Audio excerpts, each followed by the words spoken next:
Трагедия произошла в Заинском районе. В результате столкновения КАМАЗа и пассажирского автобуса погибли 14 человек. Авария, унесшая жизнь мотоциклиста, случилась буквально на этой неделе в центре Казани. Байкер выехал на встречную полосу, въехал в автомобиль и получил травмы, несовместимые с жизнью. Всего с начала года на дорогах республики погибли 266 человек, из них 87 на федеральных трассах. Основная причина роста именно погибших по федеральным трассам – это именно выезд на встречную полосу, не связанный с обгоном.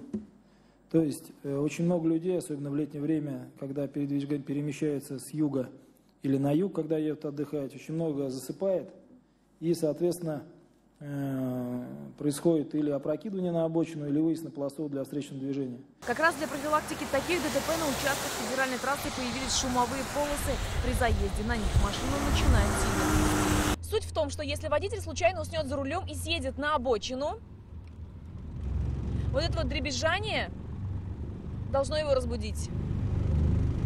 Самый опасный день недели – среда, самое опасное время с 10 до 11 часов вечера, говорят автоинспекторы. Причины ДТП все те же.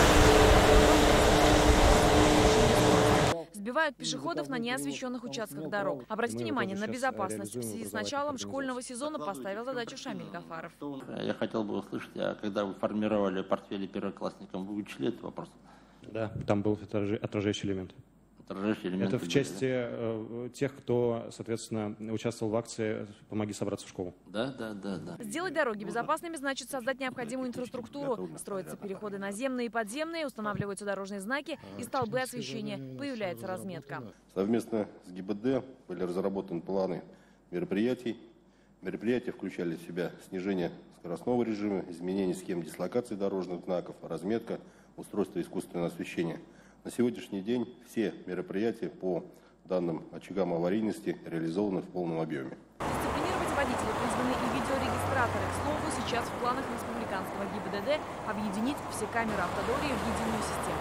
То есть можно будет вычислить среднюю скорость не только на определенном участке, но и на протяжении всего пути. К слову, в следующий раз комиссия проведет выездное совещание в самом аварийном районе республики. Альбина Слугараева, Рамзиль Гарипов, ТНВ, Казань.